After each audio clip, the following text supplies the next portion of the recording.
के बारे में आपको बताएंगे। तेजी के साथ बढ़ रहा है। वहीं बड़ी अपडेट निकल के आ रही है। आपको बता दें कि तुर्की और ग्रीस के तनाव के बीच राष्ट्रपति एर्दोगान ने किया बड़ा ऐलान। बोले तुर्की एक कदम भी नहीं हटेगा पीछे। ग्रीस को लेकर हमलावर हुए तुर्की के राष्ट्रपति। तो वहीं अगली बड़ी खबर जानेंगे। राहुल गांधी का मोदी सरकार पर वार। महंगा पेट्रोल और बढ़ते दाम, जनता को लूटे सरकार खुलेआम। जी हाँ, तो वहीं दिल्ली दंगों की साजिश को लेकर भी बड़ी अपडेट निकल के आ रही है। वहीं अगली बड़ी खबर जानेंगे जहाँ पर 2000 नोटों की एक बार फिर से बंद कर सकती है मोदी सरकार। आरबीआई ने बंद की छपाई। तो वही मार्केट से धीरे धीरे नोट गायब कर रहे हैं, इसके बारे में आपको बताएंगे। और इस बीच आरबीआई ने माना, जी हाँ, आरबीआई ने माना कि आने वाले समय में भयंकर बेरोजगारी हो सकती है देश में और भयंकर महंगाई भी हो सकती है। स्थिति बदलने में समय लगेगा और लंबा समय लगेगा, तो ये आरबीआई ने माना। इसके बारे में आपको विस्तार से बताएंगे।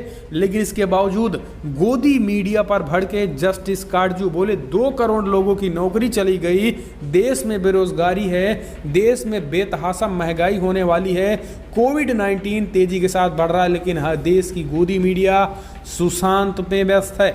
इसके बारे में भी आपको बताएंगे। वहीं 3 महीने में 3 पत्रकारों की हत्या। खबर लिखने पर 11 पत्रकारों पर एफआईआर। प्रियंका गांधी ने योगी सरकार पर बोला हमला। यूपी में कानून व्यवस्था फेल हो चुकी है। तो कांग्रेस के बड़े नेता का खुलासा। कांग्रेस नेता अनिल शास्त्री ने दावा किया कि पार्टी में राहुल के खिलाफ बड़े नेताओं का सिंडिकेट चल रहा है। तो वहीं पत्रकार की हत्या के बाद बलिया जा रहे यूपी कांग्रेस अध्यक्ष लल्लू को रोका गया। असम में बड़े हालात खराब हो चले हैं।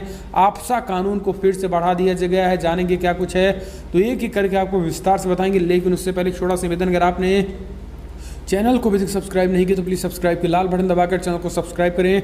और अगर आप भी मानते हैं कि मोदी सरकार कोविड-19 से निपटने में पूरी तरीके से विफल हुई और देश की विदेश नीति भी पूरी तरीके से चौपट हुई मोदी राज में, तो लाइक करके इस वीडियो को ज़्यादा से ज़्यादा फैला दो दोस्तों के साथ। दरअसल पहली बड़ी अपडेट निकल के आ रही है। आपको बता दें कि देश भर में कोविड-19 के आंकड़ा 32,30,000 के आंकड़े पार कर गए। 32,30,000 संक्रमितों का आंकड़ा। तो मृतकों की संख्या 59,000 के आंकड़े पार कर गए हैं, जबकि रिकवर होने वालों का आंकड़ा 24,50,000 के आंकड़े पार कर गए हैं। तो वहीं 7,10,000 करीब एक्टिव केसेस हैं। ये देश भर के आंकड़े। हम चलते हैं अगली अपडेट लेते हैं। आपको बता दें कि तुर्की और ग्रीस में बढ़ गया तनाव। एर्दोगान ने कहा कि तुर्की एक कदम भी नहीं हटेगा पीछे। आपको बता दें कि दोनों देशों के बीच पूर्वी मध्य सागर में तेल और गैस भंडार पर दावों को लेकर विवाद बढ़ गया है। तुर्की ने आधिकारिक चेतावनी जारी करते हुए कहा है कि जहां जहाज इस क्षेत्र से दूर रहें। तुर्की ने अपने खोजी मिशन को आगे बढ़ाने का ऐलान करने के बाद ग्रीस ने भी सैन्य अभ्यास का ऐलान कर दिया है। इसी बीच जर्मनी के विदेश मंत्री हीको मास मंगलवार को एथेंस और अंकारा पहुंचे और जहां वो तनाव कम करने के लिए वार्ताएं किया है। हालांकि आपको बता दें कि तुर्की के राष्ट्रपति एर्दोगान ने स्पष्ट कहा है कि फिलहाल एक कदम पीछे समुद्र से नहीं हटने वाले हैं। ग्रीस को मुंहतोड़ जवाब देगी तुर्की की सेना। आपको बता दें कि ग्रीस और तुर्की में टकराहट बढ़ने की कगार पे है। जैसा चीन और भारत में इस समय हालात बने हैं, ठीक इसी प्रकार से तुर्की और ग्रीस में है। हालांकि तुर्की सरकार ने पीछे हटने से एक कदम भी इनकार कर दिया। उन्होंने कहा कि 1 इंच भी पीछे नहीं हटेगी तुर्की सरकार। तो लगातार टकराहट बढ़ रहा है। हम चलते हैं अगली अपडेट लेते हैं। आपको बता दें बिग ब्रेकिंग, दिल्ली दंगों की साजिश तो जरूर रची गई है, लेकिन वैसी नहीं जैसी पुलिस कह रही है। दरअसल आपको बता दें कि दंगों के दौरान ज़मीन से रिपोर्टिंग कर रहे और सच को सामने लाने का काम कर रहे मीडिया के एक हिस्से पर जिस तरीके से हमले हुए वो फरवरी 2020 में दिल्ली में हुई सांप्रदायिक हिंसा के सबसे परेशान करने वाले पहलुओं में से एक है। 2 मलयालमी चैनल एशियन न्यूज़ न्यूट और मीडिया वन को निशाना बनाया गया। केंद्रीय सूचना प्रसारण मंत्रालय ने इसके प्रसारण पर 6 मार्च को शाम 7:30 बजे से 8 बजे शाम 7:30 बजे से 8:48 घंटे की पाबंदी लगाने का आदेश दे दिया था। और इसी को देखते हुए आपको बता दें कि फिलहाल अब इसको लेकर दिल्ली दंगों को लेकर एक नई रिपोर्ट सामने आई है, जिसमें स्पष्ट जांच को लेकर एक तरफा जांच को लेकर सवाल खड़े किए जा रहे हैं। तो वहीं दूसरी तरफ हिंसा जिस तरीके से दोनों तरफ से हुए हैं उसको लेकर सवाल भी खड़े किए जा रहे हैं। इसमें कहा गया है कि आम नागरिकों में डर बैठ गया और आम नागरिकों में डर बैठाने के लिए हिंसा सुनियोजित तरीके से की गई है। हम चलते हैं अगली अपडेट लेते हैं। 2000 रुपये की नोट की छपाई पूरी तरीके से बंद। आरबीआई ने बताया कि 2019-20 में नहीं किया गया एक भी नोट प्रिंट और धीरे धीरे मार्केट से हटाया जा रहा है 2000 के नोटों के, इसलिए कभी भी मोदी सरकार रात 8 बजे आकर इसे भी बंद कर सकती है। 2000 नोट रखने वाले अलर्ट हो जाएं। आपको बता दें कि आरबीआई ने वार्षिक रिपोर्ट के मुताबिक 2019 और 20 से 2000 के बैंकों में नोटों की छपाई से इनकार किया है। उन्होंने कहा है कि फिलहाल मार्केट में भी जो नोट हैं धीरे धीरे प्रचलन से बाहर किया जा रहा है, क्योंकि अभी तक टोटल 32 हजार लाख नोट छप चुके हैं, लेकिन धीरे धीरे अब महज 15,000 नोट मार्केट में चलन में, यानी तेज़ी के साथ 2000 के नोटों को गायब किया जा रहा है।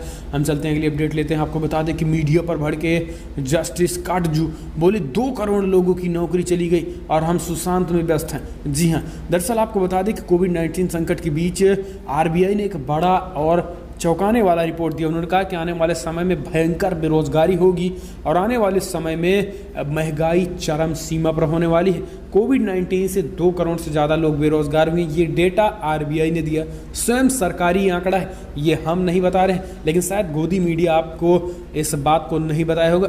इसी बात को आधार बनाते हुए पूर्व जस्टिस काटजू ने गोदी मीडिया पर हमला बोलते हुए कहा है कि आज 2 करोड़ से ज़्यादा लोग बेरोजगार हो गए हैं। आने वाले चंद दिनों में भयंकर महंगाई और भयंकर बेरोजगारी से देश जूझने वाला है, लेकिन आज हम सुशांत के केस में व्यस्त हैं। सुशांत के एक अभिनेता की मृत्यु हो जाती है और पूरी की पूरी मेन स्ट्रीम मीडिया आज सुशांत में व्यस्त है, ताकि देश में जो एक्चुअल मुद्दे हैं उनसे ध्यान भटकाया जा सके। उन्होंने मीडिया पे तो हमला बोला ही, लेकिन इस देश के अंधभक्त नौजवानों पर कहीं ना कहीं उन्होंने अटैक किया। उन्होंने कहा कि आज इस देश में अंधभक्त नौजवान भी है जिनको अपने रोजगार की चिंता छोड़ आज सुशांत में वो भी व्यस्त हैं, और यही कारण है कि आज गोदी मीडिया भी वही दिखा रहा है जो जनता देखना चाहती है। इस तरीके से उन्होंने बड़ा अटैक किया। तो हम चलते हैं अगली अपडेट लेते हैं। दोस्तों आपको बता दें, असम से निकल के आ रही, जहां पर असम में फिर 6 महीने के लिए बढ़ाया गया आफ्सा कानून, नवंबर 1990 से जारी है। असम में सशस्त्र बल विशेष शक्तियां अधिनियम आफ्सा को 6 महीने के लिए बढ़ा दिया गया है। राज्य सरकार ने मंगलवार को जानकारी दी है कि एक अधिनियम को 18 अगस्त से 6 महीने के लिए बढ़ा दिया गया है।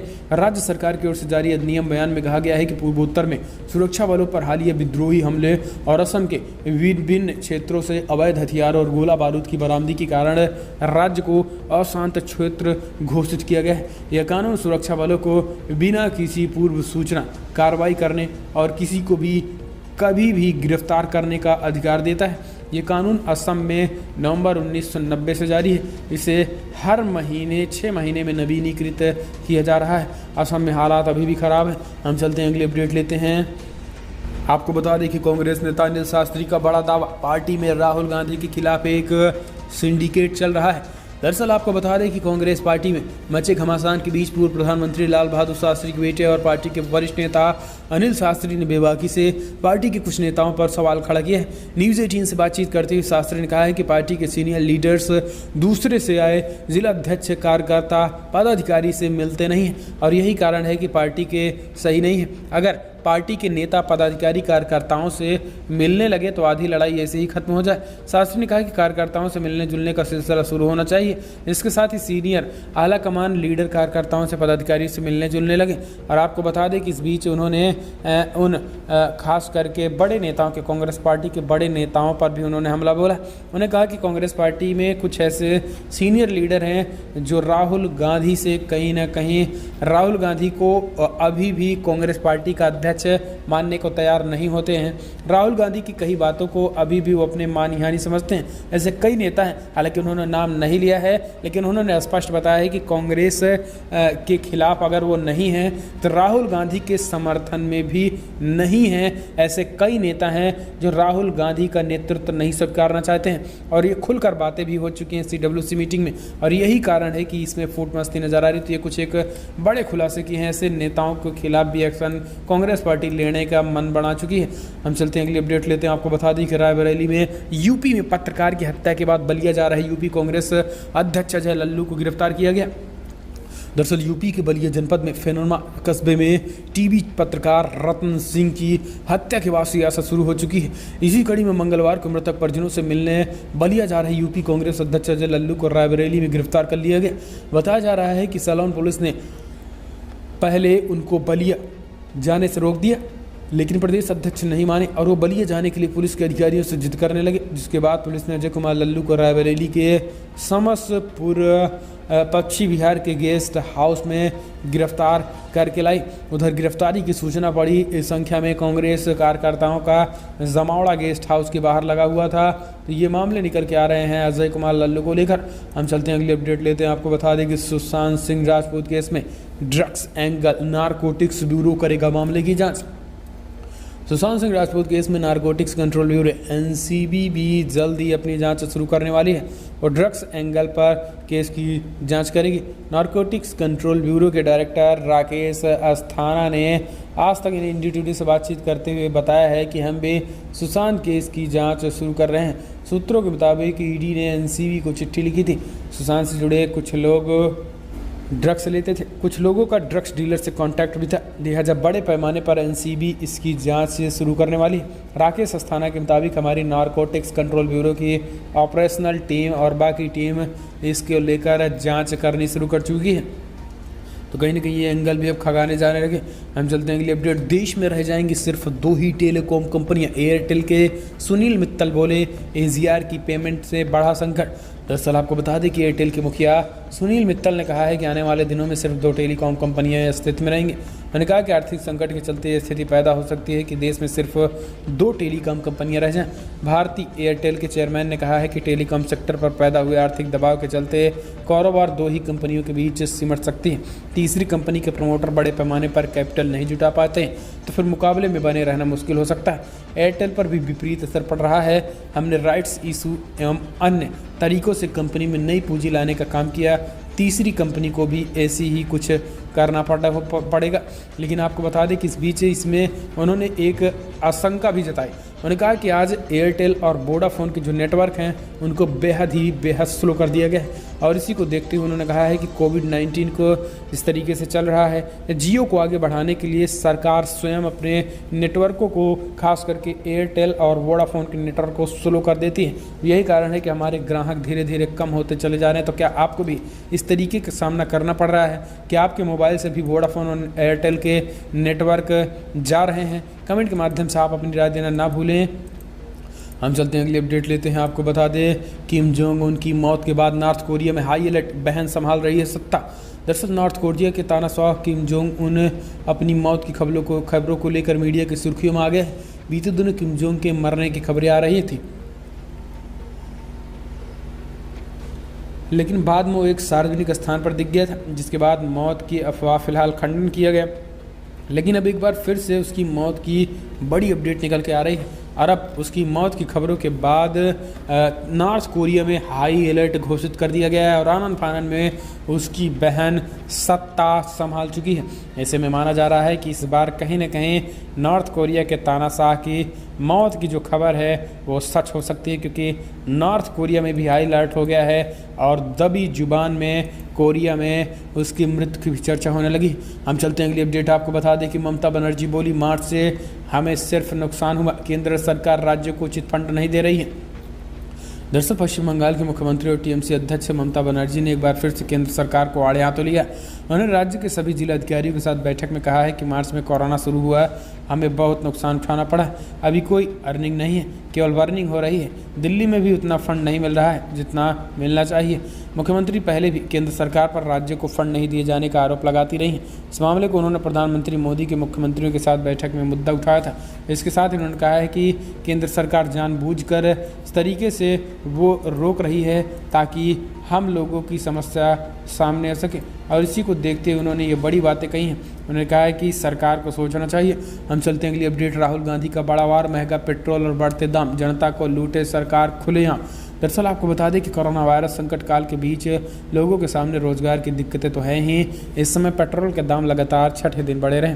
कांग्रेस नेता राहुल गांधी ने भी अब इस मसले पर मोदी सरकार पर निशाना साधा है। मंगलवार को राहुल गांधी ने ट्वीट करके लिखा है कि महंगा पेट्रोल और बढ़ते दाम, जनता को लूटे सरकार खुलेआम।